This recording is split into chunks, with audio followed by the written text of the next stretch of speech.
The call came at 2 in the morning. You Marcus Hayes are jolted fired. awake on his pull-out couch in the cramped Rogers Park apartment, heart hammering, immediately thinking something had happened to Lily.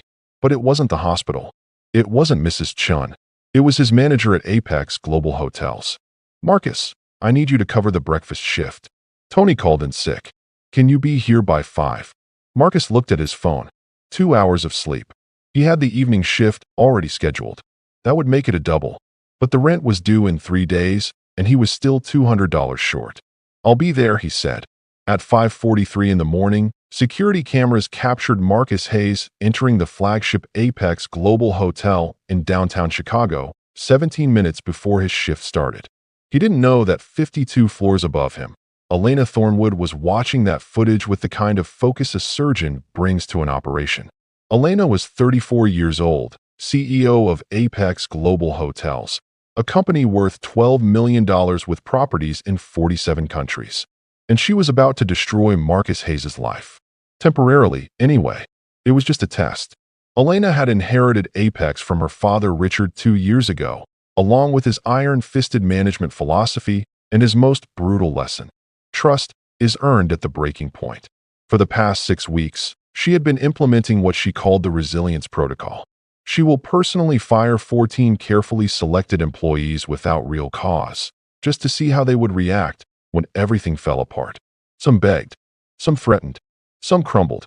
Her father had done the exact same thing to her when she was 16, cutting off her trust fund without warning and forcing her to work as a housekeeper in one of his hotels for minimum wage. "I need to know you can survive without my money," he told her. "Because someday you'll run this empire, and weakness will destroy you faster than any competitor." She'd hated him for it, but she'd never forgotten the lesson. Marcus Hayes was employee number 13. 28 years old, 18 months with the company, and a personnel file so spotless it made Elena suspicious. Never late despite living an hour away by train. Never complained despite being consistently assigned the worst shifts. Picked up extra work without being asked. His direct manager had written in his last review, "Marcus is the kind of employee who makes everyone around him better, almost supernaturally patient and kind." If I didn't know better, I'd think he was too good to be true. That phrase, "too good to be true," was exactly what had caught Elena's attention. In her experience, people who seemed perfect were either saints or liars, and saints didn't exist in the hospitality industry. She needed to know which category Marcus fell into. She pressed her intercom. "Have Marcus Hayes report to my office at 4 o'clock today." Her assistant Patricia's voice came back, uncertain. "Ms. Thornwood, his file shows excellent performance across all metrics. Is there a problem?" "That's what I'm about to find out. And Patricia, make sure Vincent Reeves is available. I want him to observe." Vincent Reeves was Apex Global's chief operating officer and the most ruthless man Elena had ever worked with, which was saying something considering she'd been raised by Richard Thornwood. Vincent had been her father's right hand for 15 years, and when Richard died, Vincent had made it crystal clear that he believed Elena was too soft, too young, and too female to run Apex effectively. He'd voted against her appointment as CEO. He'd argued for hiring an external candidate. And when the board overruled him, he'd told Elena privately, "Your father built this company on strength and discipline. The moment you show weakness, I'll make sure the board removes you." Vincent wanted her job, and Elena knew it. Which meant she couldn't afford a single mistake, couldn't afford to be seen as anything less than the ruthless leader her father had been. The resilience protocol wasn't just about testing employees. It was about proving to Vincent and the board that she was every bit as tough as Richard Thornwood had been. At 3:58, Marcus Hayes knocked on her door. Elena had positioned Vincent in the corner of the office, arms crossed, watching. It was a power play, having a witness, and she saw Marcus register Vincent's presence with a flicker of concern. "Mr. Hayes, please sit down," Elena said. She'd given this speech 12 times already. She'd perfected the tone, cold, professional, final, like a judge delivering a sentence. Marcus sat, his hands folded carefully in his lap. He was still wearing his uniform from the breakfast shift, and Elena noticed the coffee stain on his sleeve that he tried unsuccessfully to scrub out. "Is everything all right, Miss Thornwood?" "I'm afraid not." Apex Global is implementing immediate restructuring across all domestic properties. Due to operational redundancies and cost optimization requirements, your position has been eliminated. Effective immediately, your employment with Apex Global is terminated. Security will escort you out, and your final paycheck will be mailed within 7 business days. She watched his face. This was the moment that revealed everything. Most people's eyes went wide with panic. Others narrowed with rage. A few went completely blank with shock. Marcus Hayes did none of these things. He sat very still, so still that Elena wondered if he'd even heard her. 10 seconds passed. 15. Then Marcus took a slow, deliberate breath and nodded once. "I understand," he said quietly. His voice was steady, too steady. "Thank you for the opportunity to work here." He stood up, and Elena felt a twist of something unexpected. Disappointment? She'd wanted more of a reaction, some evidence of the real person underneath the professional facade. But then Marcus paused at the door, his hand on the handle, and turned back. When he spoke again, his voice was different. Softer, more human. "I have one request, Miss Thornwood. My daughter, Lily. She's 7 years old.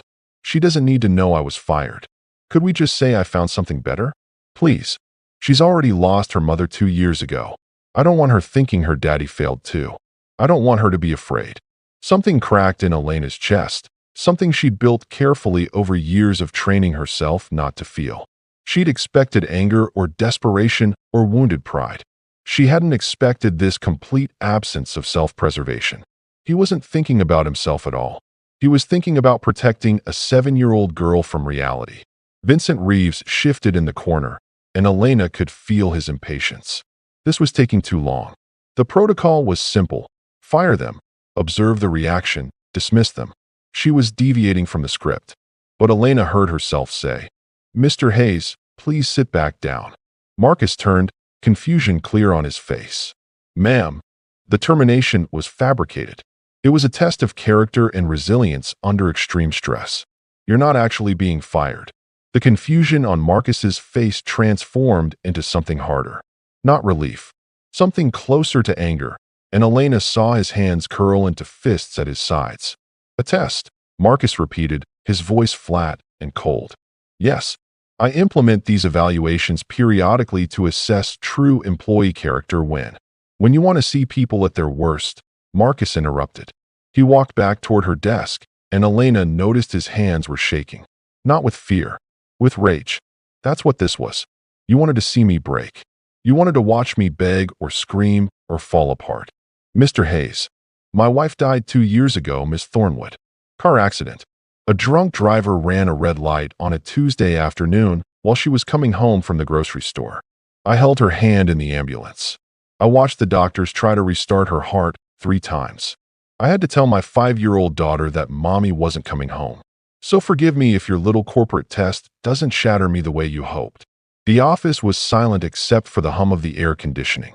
Vincent Reeves was watching Marcus with an expression Elena couldn't quite read. Interest, maybe, or calculation. Marcus wasn't finished. "You wanted to know who I am when I'm desperate? When everything's falling apart? I'm a father. That's who I am. That's the only thing that matters. This job, my pride, my dignity, those are all just details.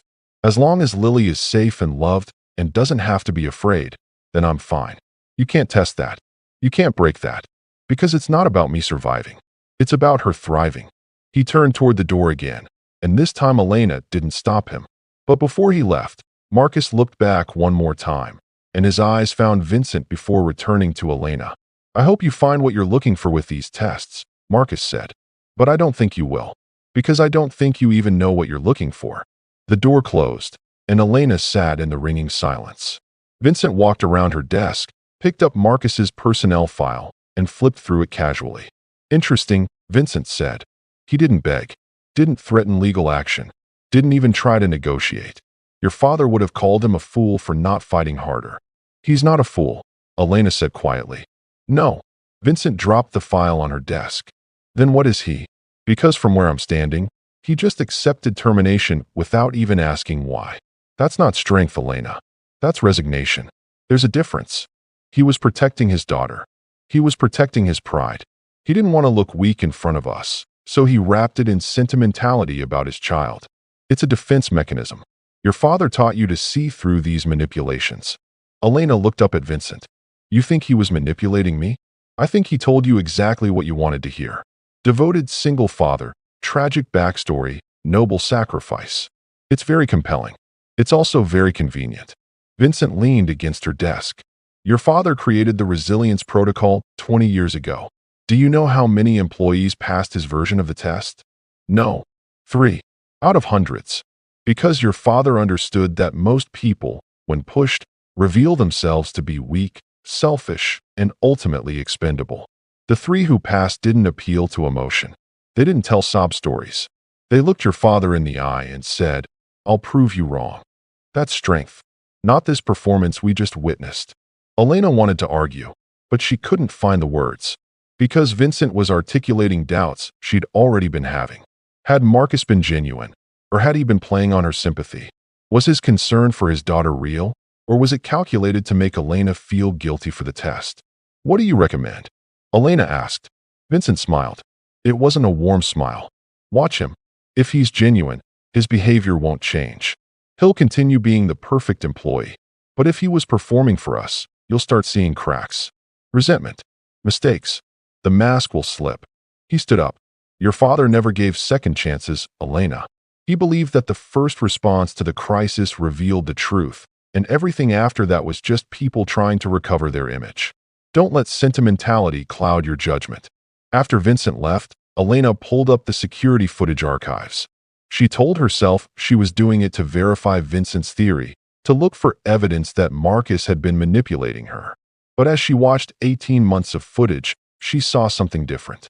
Marcus arriving early every single day, even when Chicago winter meant walking through sub-zero temperatures from the train station. Marcus stayed late to help closing staff, even when his shift had ended hours ago. Marcus in the break room listening to a coworker describe her divorce, just listening without interrupting or offering unwanted advice. Marcus picking up dropped trays, cleaning spills, covering for colleagues who called in sick. And there, 3 months ago, an emergency call. Marcus had been in the middle of lunch service when his phone rang. Elena watched him answer, watched his face go tight with worry, watched him speak quickly to his manager, and then practically run out of the building. The incident report said his daughter had a fever of 104 and the school needed him to pick her up immediately. 2 weeks later, another emergency exit. This one early, not mid-shift. Marcus had requested to leave an hour before his shift ended.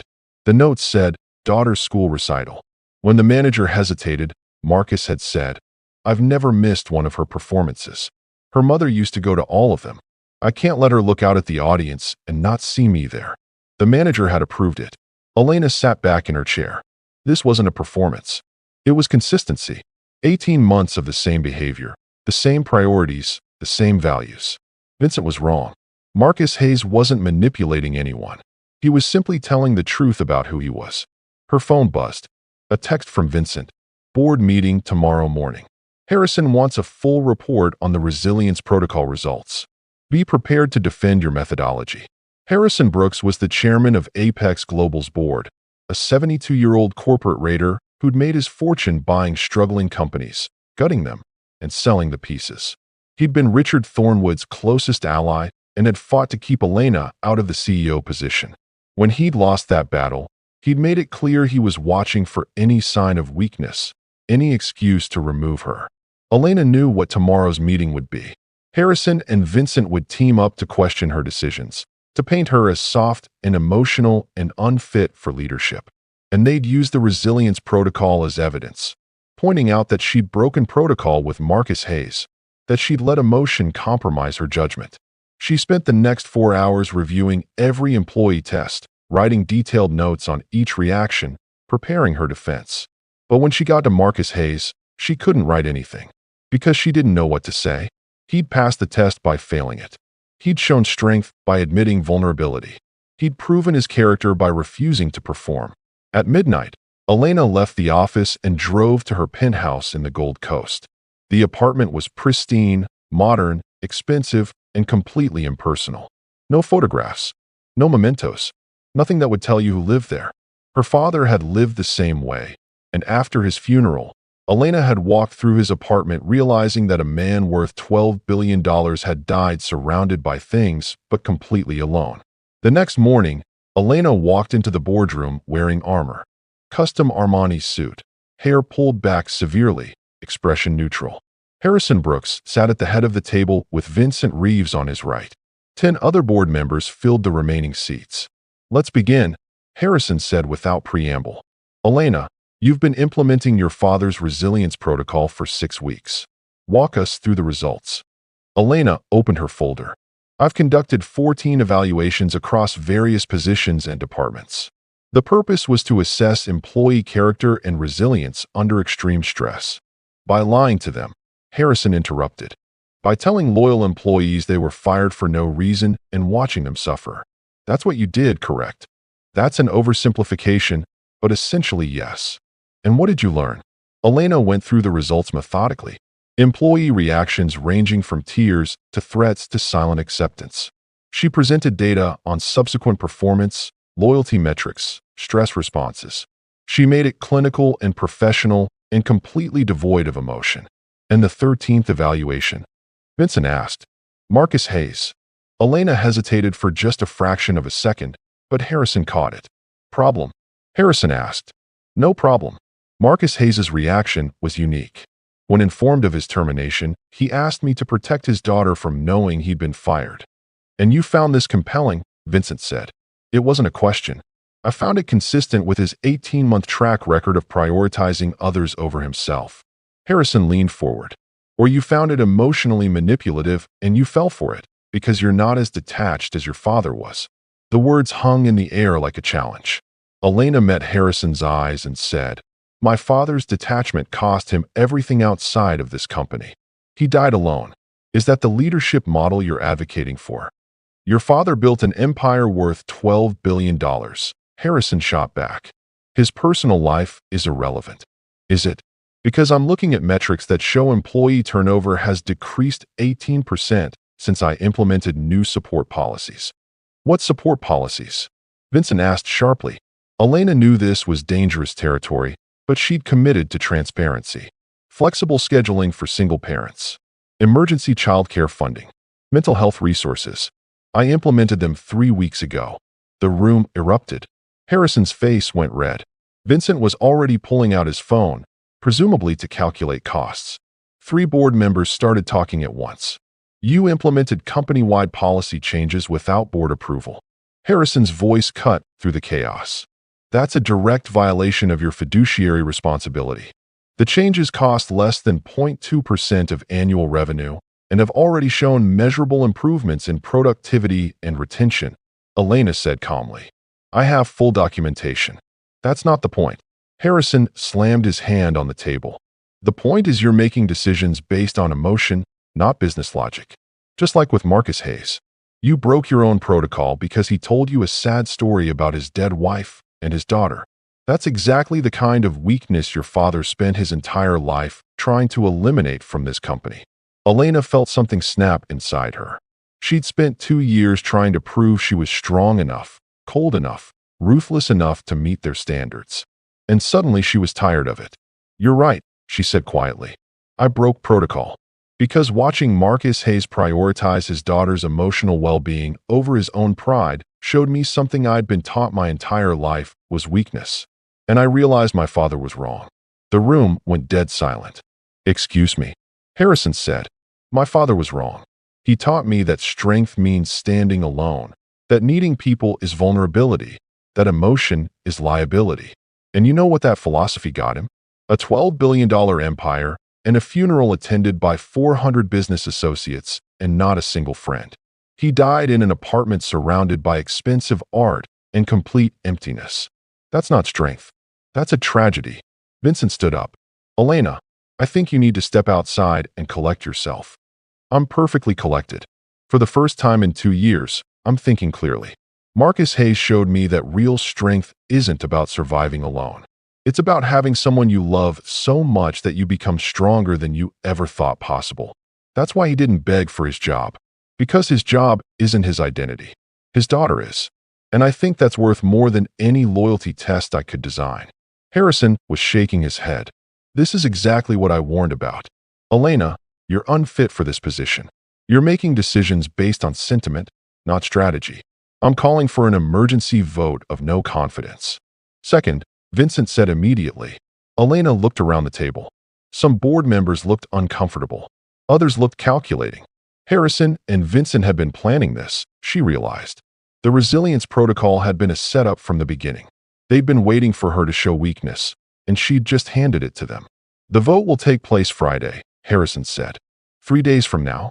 If the majority votes no confidence, you'll be removed as CEO and we'll appoint an interim leader while we search for your permanent replacement. He looked at Vincent. I think we know who the interim should be. Elena drove back to her office in a fog.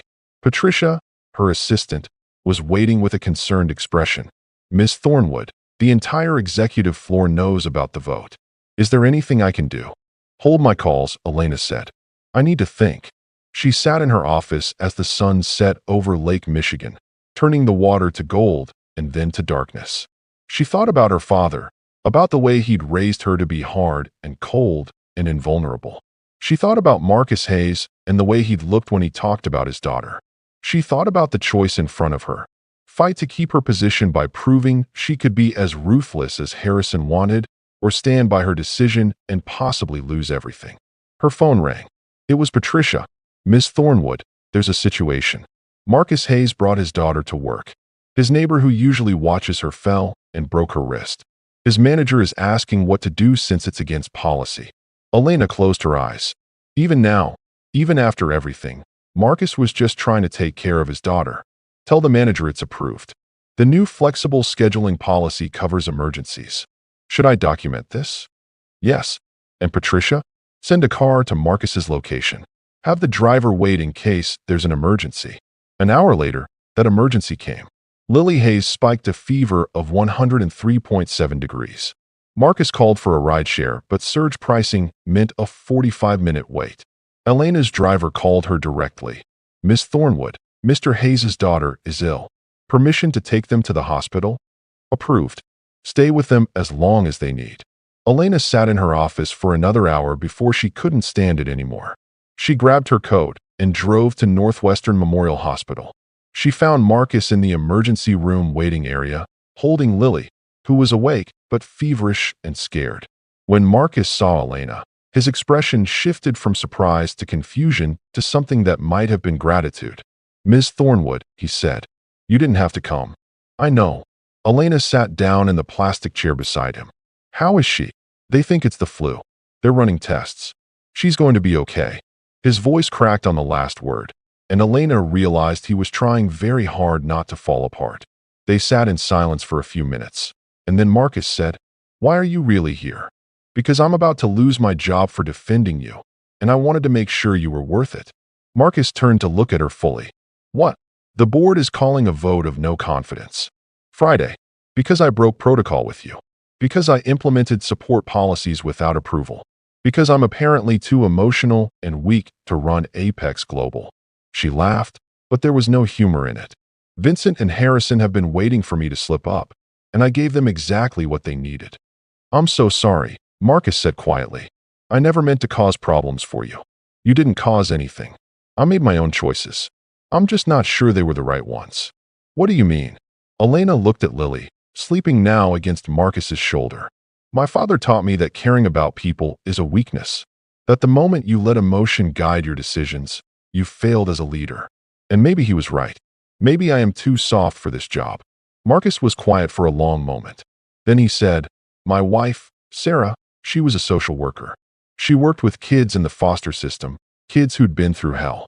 And I used to ask her how she did it, how she went to work every day and saw all that suffering and didn't break. You know what she told me? Elena shook her head. She said the people who think caring is weakness are the ones who've never cared enough to know how strong you have to be to keep doing it. She said it takes no strength at all to shut yourself off from people. That's just self-protection. Real strength is caring even when it costs you something. Especially when it costs you something. A doctor came out then, calling Marcus's name. The news was good. Lily had the flu.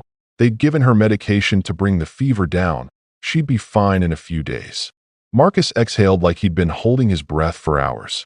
When they came back out, Lily was awake and looking around with drowsy curiosity. She saw Elena and smiled. "You're the lady from Daddy's work." "That's right," Elena said. "Thank you for helping us. Daddy says you're very important." "Your daddy is pretty important too," Elena said, and meant it. Marcus carried Lily out to Elena's car, and Elena's driver took them home. Elena followed in her own car because she didn't want to go back to her empty apartment yet. When they got to Marcus's building, she helped him get Lily upstairs. The apartment was small and cluttered but filled with signs of life. Lily's drawings on the refrigerator, books stacked on every surface, a photograph of a woman who must have been Sarah smiling from the mantel. "This was her," Marcus said, seeing Elena looking at the photo. "Sarah, taken about 6 months before she died. She was laughing because I'd just completely botched making pancakes. I'd forgotten we were out of milk and tried to use orange juice instead. Lily was 3 and thought it was the funniest thing in the world." "She looks happy," Elena said. She was. Even when things were hard, even when we were broke or stressed or exhausted, she was happy. Because she said happiness isn't about circumstances. It's about knowing who you are and what matters and not compromising on that. Marcus set Lily down on the couch and covered her with a blanket. "After she died, I forgot that for a while. I was just surviving, just getting through each day. But then I realized Lily was watching me, learning from me. And I didn't want to teach her that life is just about surviving. I wanted to teach her what Sarah taught me, that you can choose to care, to love, to show up for people, even when it's hard." Elena felt tears threatening and blinked them back. "I don't know how to do that." "Yes, you do. You did it tonight. You didn't have to come to the hospital. You didn't have to follow us home. But you did. And it's probably going to cost me everything." Maybe, Marcus said. "Or maybe it'll teach you that everything you thought mattered doesn't matter as much as you thought." Elena left shortly after, driving through Chicago's late-night streets back to her apartment. When she got home, she didn't pour wine or review board documents. She pulled out her phone and looked at her own photos. The most recent was from 6 months ago, a professional headshot. Before that, a picture of a hotel property. Before that, a board meeting. She scrolled back 2 years and found a single photo of her father, taken at a company event. He was smiling, but his eyes were empty. She thought about Marcus's apartment, filled with evidence of love and life. She thought about Sarah's photograph and the story of orange juice pancakes. She thought about Lily's drawings covering the refrigerator. And she thought about her own life, measured in quarterly reports and stock prices and accomplishments that would mean nothing to anyone when she died. Her phone buzzed. A text from Vincent. "Prepared for Friday? Harrison's bringing 3 outside board members to ensure we have the votes. Your best option is to resign gracefully before the vote. Preserve some dignity." Elena stared at the message for a long time. Then she typed back, "See you Friday." She spent the next 2 days preparing, but not in the way Vincent expected. She didn't prepare a defense of her decisions or a plan to prove her ruthlessness. Instead, she prepared a different kind of presentation.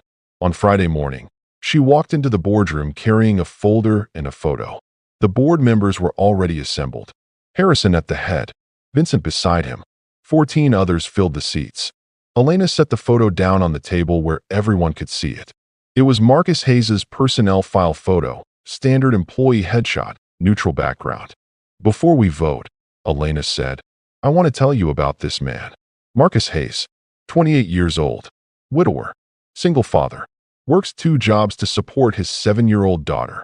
Previous career as an architect, which he gave up because he needed flexible hours and immediate income after his wife died.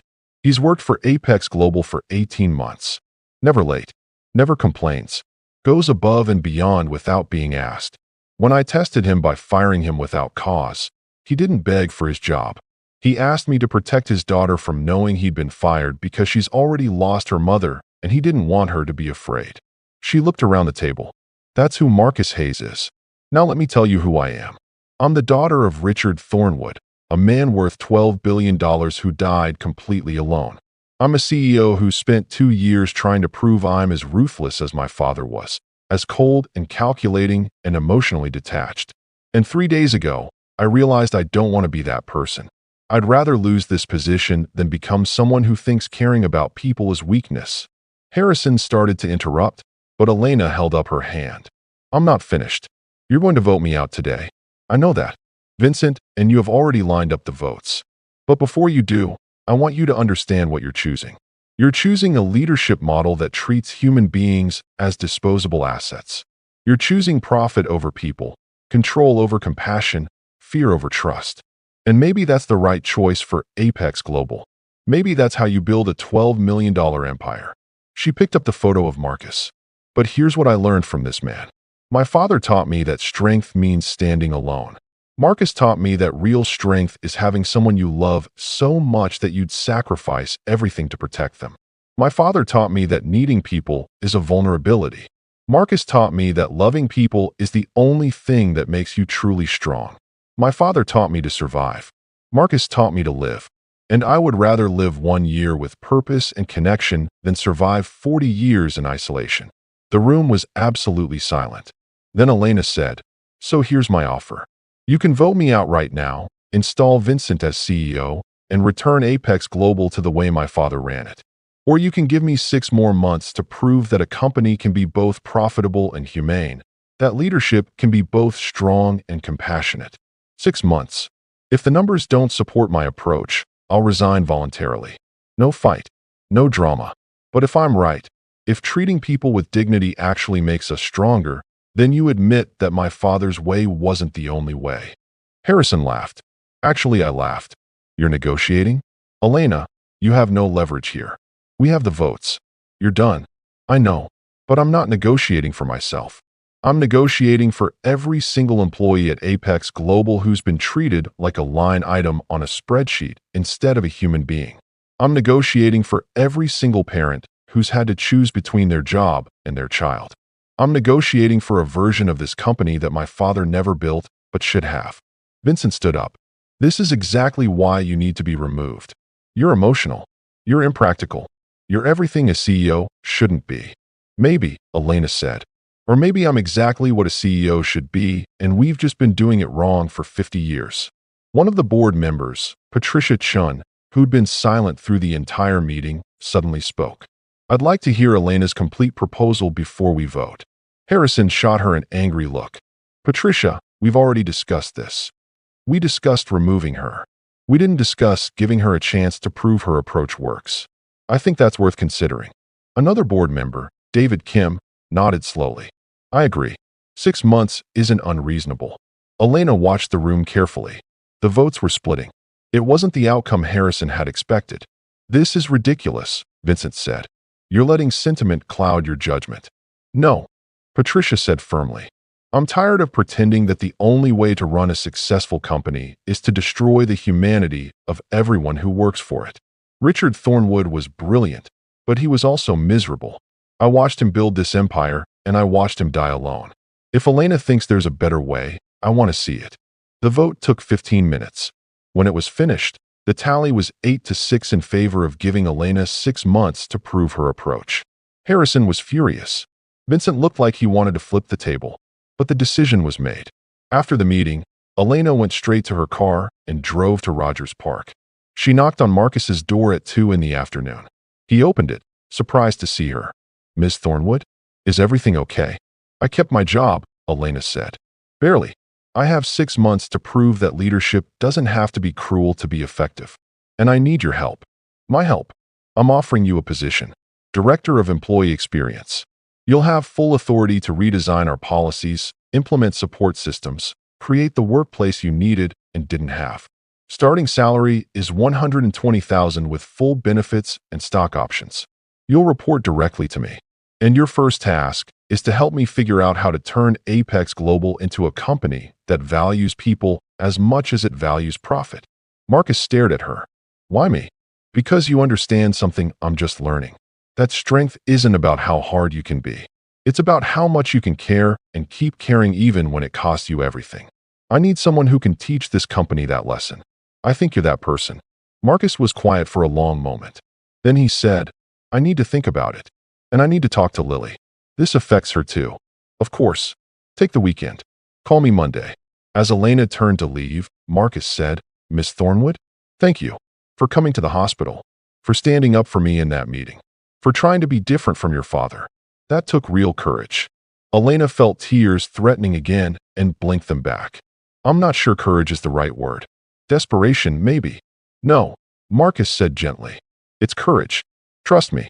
I know the difference. Marcus called her Sunday evening. I talked to Lily. She's excited about the idea of me having an office job again. So yes, I accept your offer. 6 months later, Apex Global's employee retention rate had increased 32%. Profits were up 18%. Customer satisfaction scores were the highest they'd been in company history.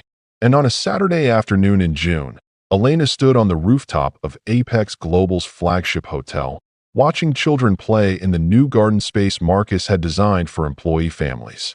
Lily Hayes was showing another little girl how to plant tomatoes. Marcus stood nearby, talking with 3 other employees about implementing similar spaces at other properties. When he saw Elena, he walked over. You did it, he said. You proved them wrong. We did it, Elena corrected. I couldn't have done any of this without you. Yes, you could have. You just needed someone to show you it was possible. Lily ran over and grabbed Elena's hand. Miss Elena, come see. My tomato plant has 3 baby tomatoes already. Elena let herself be pulled toward the garden bed, and she knelt down beside Lily to examine the small green tomatoes forming on the vine. Those are beautiful, Lily. You're an excellent gardener. Daddy says I got it from Mommy. She used to grow vegetables on our old balcony. Lily looked up at Elena with complete trust. Do you like gardening? I don't know. I've never tried. You should try. It's really fun. And Daddy says the best things take time to grow. Like tomatoes. And like friendship. Elena glanced at Marcus, who had the grace to look slightly embarrassed. Did your daddy say that? Yep. He says you're his friend now. Are you? Elena felt something warm spread through her chest. Yes, I think I am. Good. Lily beamed. Friends are important. Daddy says that's what makes people strong. Not money or big offices. Just having people who care about you. Out of the mouths of 7-year-olds, Elena thought. She stood up and found Marcus watching her with an expression she couldn't quite read.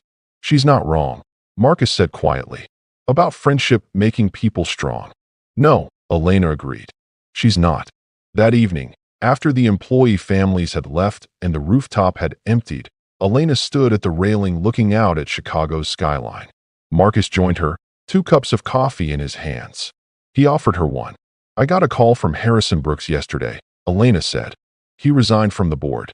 Said he couldn't in good conscience continue to serve on a board that had abandoned sound business principles in favor of social experiments. How do you feel about that? Relieved, honestly. And a little sad. He was my father's closest friend. But I think maybe my father didn't really understand friendship any more than he understood love. What about Vincent? Elena smiled. Vincent's still there. Still waiting for me to fail. But he's been quieter lately. I think the numbers are hard to argue with. 18% profit increase is pretty convincing. It's not just the numbers, though. It's the stories. The single mother who didn't have to quit because we gave her flexible scheduling. The employee who got mental health support after his brother's suicide. The father who made it to his daughter's championship game because we don't penalize people for having lives outside of work. Elena took a sip of coffee. Those stories matter more to me than any quarterly report. Your father would have hated that sentence. Yes, he would have. Elena was quiet for a moment. I used to think that meant I was weak. Now I think maybe it means I'm just different.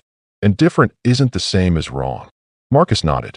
Sarah used to say that the bravest thing you can do is become yourself instead of becoming what everyone expects you to be. I think you did that.